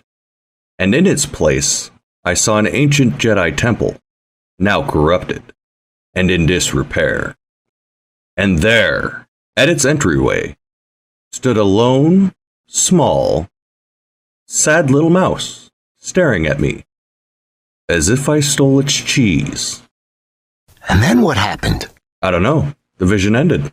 Oh. But now, I see you, Hellenics of you all, accompanied by that same droid, here, on Corellia. This is the droid I was looking for. Coincidence? No, Spartan. Providence. Well, you know what that means. I have a bad feeling about this. Stop being so pessimistic, droid. I think our duo should become a trio. What do you say, Shaman, my man? Wanna join our ragtag group of warriors? We could always use a wise old sage to lead us on our journey. We're headed to the capital on Coruscant. Lennox? Jeez, noob, what do you want? Don't you think it's a bad idea to have a guy who's wearing a helmet with Viking horns on it, leading us to the galactic capital? I can't see any rational being having any objections with this idea, newbie.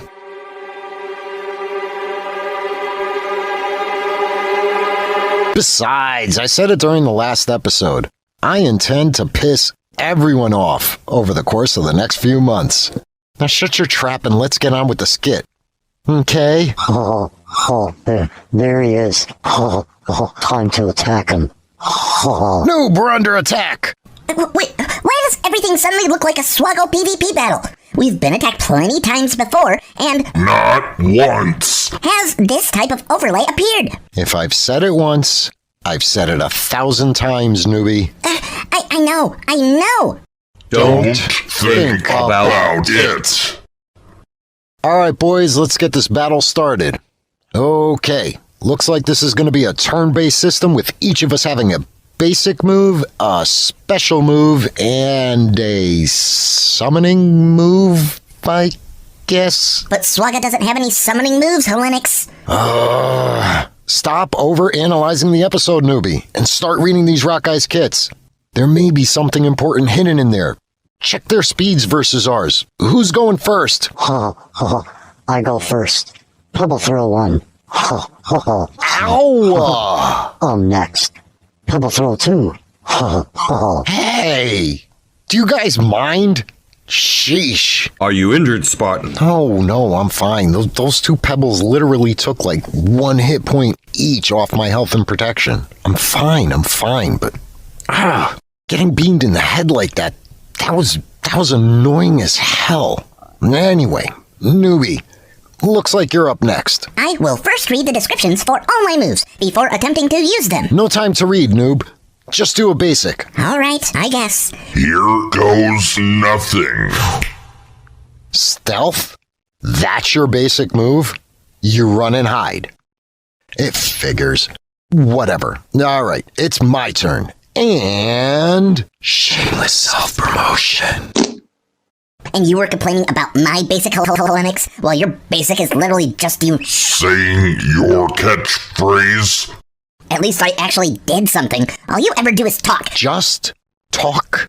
Why, I oughta. Rest easy, comrades. I know all my moves. I actually put in the effort, unlike a certain unnamed Laconian gamer. You see, I play all 5 of my daily squad arena battles. I participate in all my guilds' TWs, and I actually try during my GACs. On my basic, I throw my hammer.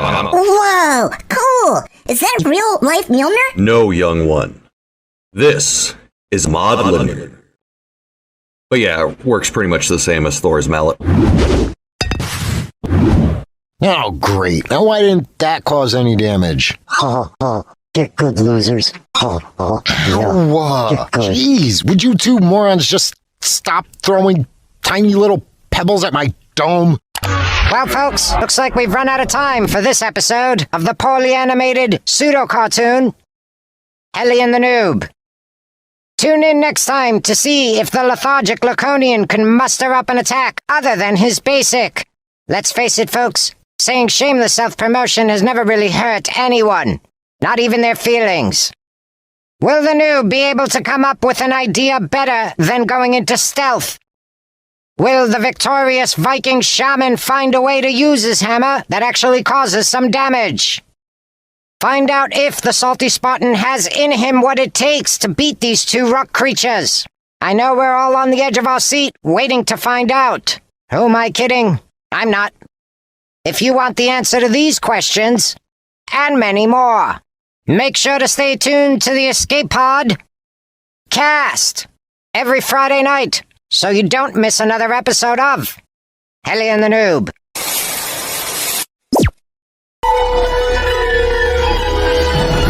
The Escape Pod. Cast. The Bridge.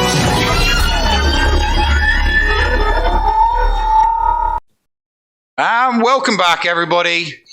It's 2-parter. It's Patreon's choice. We're gonna get questions, and we've got the Tickle Tank Master, the Cam Whisperer, is gonna answer some questions along with us. Who's the Tickle Tank Jig? Is that BB-8? No. Droidica. BB-8's beeps. BB-8 is beeps. Droidica. Droidica's the Tickle Tank. Oh god, yeah. Okay. Okay. By the way, I have in my Discord, I have an entire list of every single nickname for my characters. From some of the nicknames are obvious and some of them are like, it's just a fragment of the bizarre, I don't know, the weird things that happen in my streams, I guess sometimes. I don't know. I can't explain it. So, I watch your streams, but unfortunately, I only get to watch the streams because you're on while I'm doing my work. You know, I'm on the phone confirming. You need this edited. How? Okay, got that. All right. And writing all that stuff down, or you need this meeting set up for this. Okay, cool.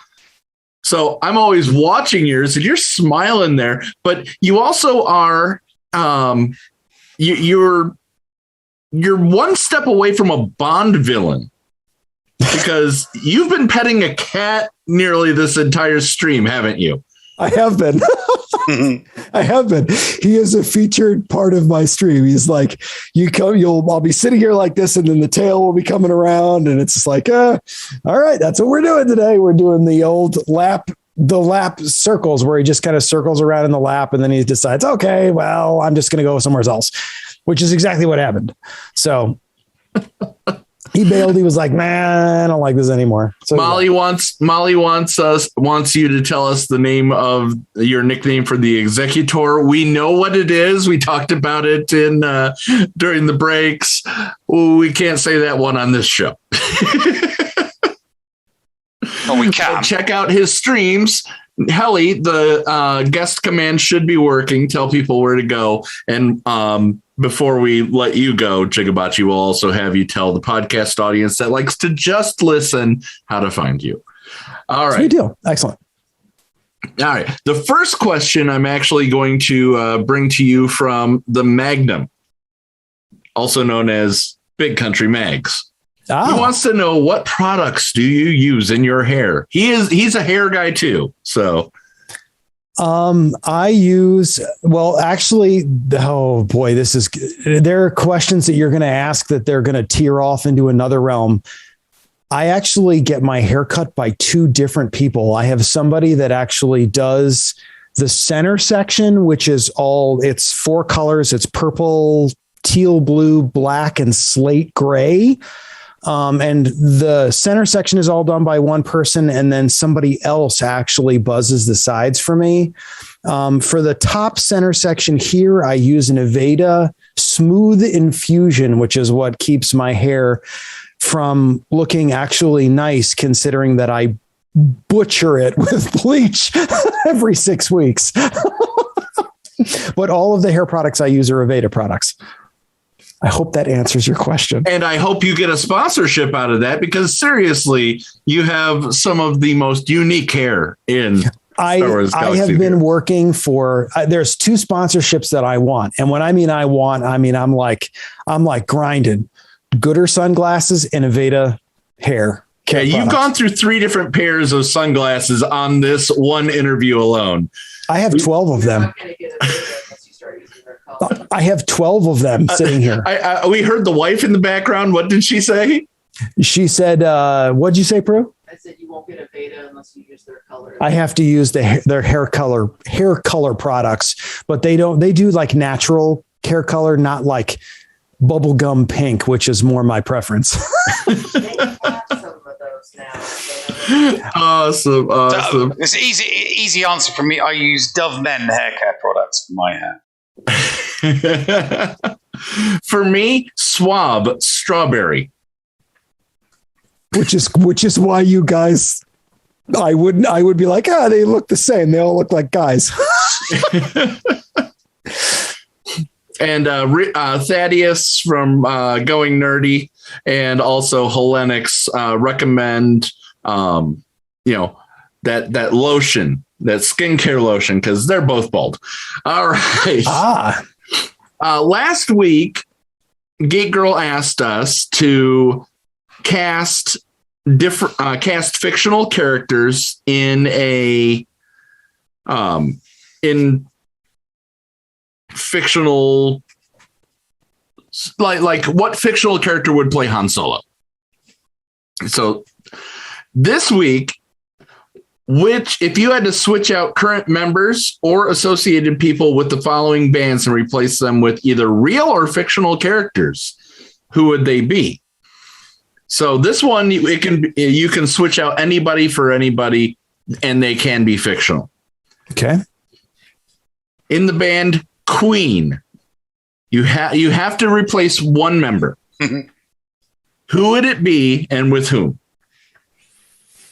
Queen, huh? Well, the tough part is about Queen for me is that I know a lot of people are like, oh, dude, Freddie Mercury defines Queen. I actually, and he really does, but I love Brian May's guitar work. If I were to switch out somebody from Queen, it would probably be Brian May. And if I did, it would be Ripley from Alien. Because it's got that she has that bravado and that grit, and so did he, and it's daring and it's bold. Oh man, she goes back and saves the cat. Come on. Okay. It's crazy. What about you, Neil? I was gonna say I would swap out Brian May, but I would swap him for Slash from Guns N' Roses. I was thinking that too. I'd love to see what Slash from Guns N' Roses would be like doing guitar for Queen. Oh, the Bohemian Rhapsody guitar solo. Yeah. I've met him. I've actually met Slash. He's not what you think he is. He's a very, very relaxed atmosphere dude. Oh yeah. That's pretty crazy. Most are. I mean, Alice Cooper's relaxed as well. My cousin married a girl that is a panelist for all the big cons. And she's a huge Kid Cadet is her name. And she's a huge, you're familiar. Yeah. She does. So my cousin married Kid Cadet, and she's a huge Alice Cooper fan. That's crazy. Him, the guy from Blue October, and Corey Taylor, they're all friends. So they're chill as hell. Different conversations in different days. Right. For me, I would replace Adam Lambert taking over Freddie Mercury's spot. And I would put, oh my gosh, I'm blanking on his name. Oh, give me one moment. I would replace him with Brendan Urie from Panic at the Disco. I would like to. He did a great job of Bohemian Rhapsody himself, but I would like to see the range. I would love Lambert's to see him do things like Radio Gaga, and I Want It All. Interesting. Two of my personal favorite songs. All right. How about the Doors? I'd switch out Jim Morrison for Val Kilmer. Yeah, I would as well. Val Kilmer just played it better. He did. I'm right there with you. The exact same answer. It's unanimous. It's unanimous. And you mean the Iceman. Let's go down the list. Let's go down the list here. And we'll make real quick ones if we can. Nirvana. Oh. Could you really replace Dave Grohl with someone else? Oh yeah, I'd replace. He'll go on to have the career that he had with Queens and with Foo Fighters. Yeah, I'd replace him. I'd replace Dave Grohl with Mark Knopfler, a more refined guitar player, as opposed to that grungy. Well, he noise. was the drummer for Nirvana. Dave Grohl was the drummer for Nirvana. He wasn't the guitarist. No. I could have swore I saw him playing guitar in the music videos. He does. He plays everything, but during that day, he was only the drummer. All right. Oh, so it's a Phil Collins played the drums for Genesis scenario. And then obviously when Peter Gabriel buggered off, then he would sing. Buggered off. When Peter Gabriel buggered off. And created 4 of some of the best 80s recordings ever. Those first 4. Well, yeah. I'm not saying that he was bad. I'm just saying that he buggered off. You know, Lennox has the best answer. Animal the Muppet in place of Dave Grohl, since we can cast fictional characters. Yeah, I did. I cast a fictional character. I didn't just move people around in the circus in there. All right. we won't have time to get to all of these. Let's go the Beatles. Oh man. You know, you're going to hate me on this one. I am not a Beatles guy. You don't have to be a Beatles guy to know who the Beatles are, though. I do. I just like trying to figure out like somebody to put in any one of those roles. I always see them as like just short-haired rock guys, and I just can't think of anything off the top of my head. Let's pull Geddy Lee out of history, put him back in the past, and have him playing bass instead of Paul McCartney. I would take Paul McCartney and John Lennon and replace them with Tenacious D. There you go. They're fiction. There's two fictional. MJD. Exactly. Exactly. Yeah. Or you could have Tom Selleck's mustache replace Ringo Starr. Oh yeah, no, that would work. Yes, that would definitely work. Because I mean, Tom Selleck's mustache, I mean, it can hold the backbeat. I mean, there's no reason why that mustache can't play that. I can't see a reason why that wouldn't work. I totally missed it. Gate Girl, thank you for the 100 bits. Appreciate it. And everybody who's followed today, Thompsy, Molly, refollowing, TF Frosty, or T Frosty, I guess, Plagius, Lol Hermione Ganker, and Cab 530. Thank you all for the follows today. We really appreciate all of the support. Whenever I hear the Harry Potter stuff, I always get afraid because my flea chart calls me Lucius Malfoy, and it kind of like makes, I'm like, hey, they're trolling me about the Lucius thing.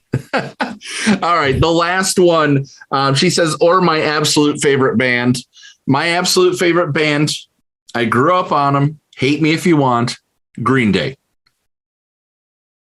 Who would you replace in Green Day? And this one, I am going to say, has to be a fictional character. Are you ready to feel kind of maybe a little bit mildly jealous at me? Sure. I saw the Green Day when they were playing under a different name at the CBGB in New York. Are you talking about Sweet Children? 10 people in it. There were 10 people at that show. It was crazy. They were underlying for a different band. I don't even remember what band it was at this point, but I remember it because I heard a song later. I was like, dude, that song sounds really familiar. And probably on the 39 Smooth album, right? And I was like, wow, I think I saw those cats a long time ago, man. I think I did. And I pulled out an old ticket, and that's what it was. I'm going to guess that the song that you heard was Who Wrote Holden Caulfield. I think so. I haven't kept up with it as much as other people have, but I totally get it. I totally remember that because I remember that. Yeah. To go to that show. So who would you replace in Green Day? I would probably replace, I don't know the guy's name, the singer. I would probably place Billy Joe Armstrong with Shaggy from Scooby-Doo. Okay. And now, is this current or is this the one voiced by Casey Kasem? The one voiced by Casey Kasem. Okay. Let's just roll it through the mud. Let's get crazy. Neil? No idea, because I don't know any of the names of Green Day. There's the bassist, the drummer, and the lead singer. Yeah, I know. I can't think of anybody fictional that would replace any of them. Not off the top of my head. So I would go with Rick from Rick and Morty in place of Billy Joe Armstrong. You need something crazy, something kind of something crazy enough. And the last question in our Patreon's choice questions is, where on your body do you have a tattoo of N00B, also known as the Noob? It's a spot that is right between two stab wounds that I have on my left leg. Mm-hmm. There's a soft spot there, 17 stitches in one stab wound and then 3 in the other. And it's right in between there. There we go. All right. By the way, my favorite question when I'm out and about is, wow, how many tattoos do you have? And I'm like, dude, I don't know, dude. Does this count as 2 or does this count as like, do I have to go every sitting? I don't know.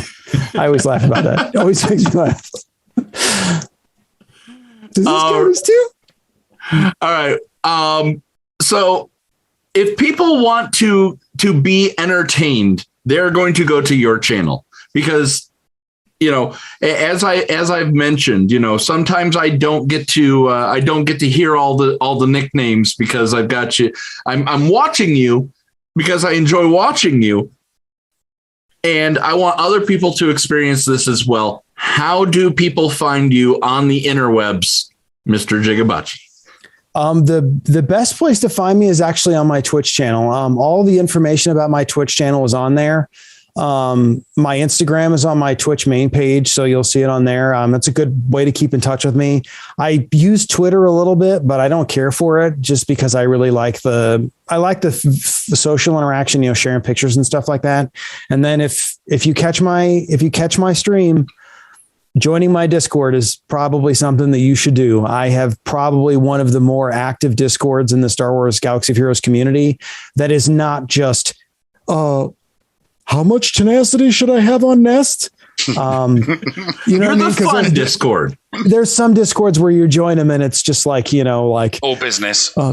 It's very business and with mine, there's a lot of cat pictures, a lot of food pictures, that kind of, there's channels for the business stuff and there's a lot of business in there. I'm a mod fanatic, but then there's also a lot of mix of like, hey, we're people. This game is not eternal. We are.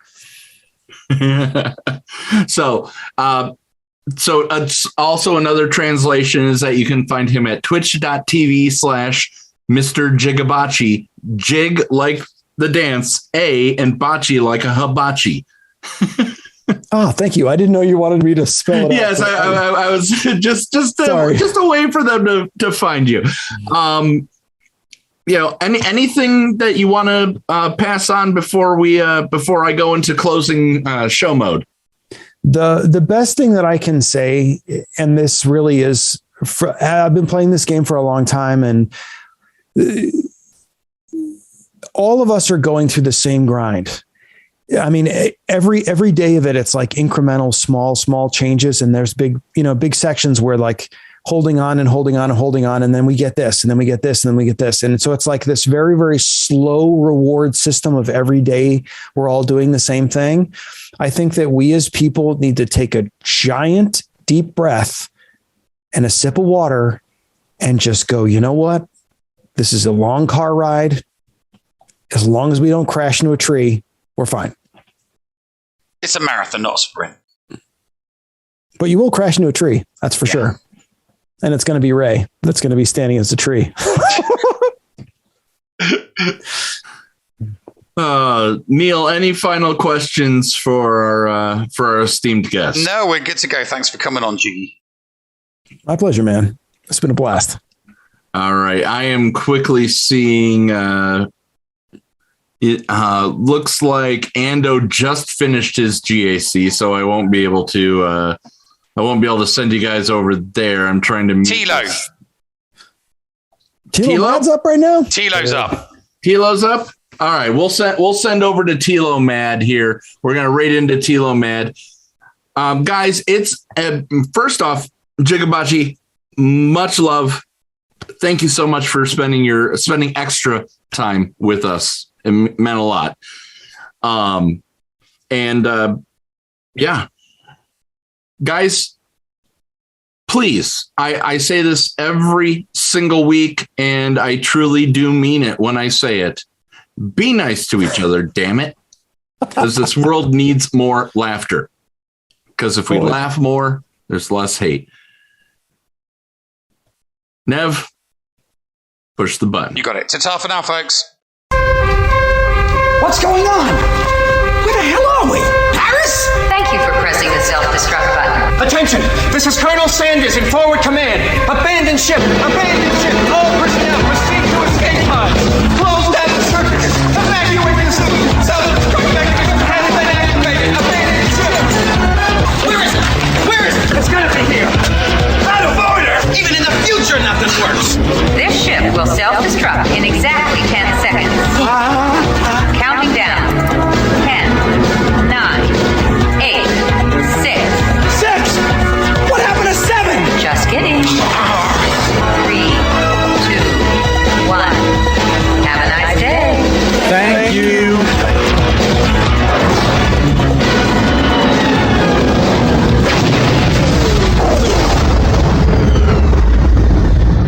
Hello, friends. This is Thaddeus from Going Nerdy. The Escape Podcast was filmed in front of a live studio audience full of tweaked out murder bears. Sit, Boo Boo, sit. Good dog.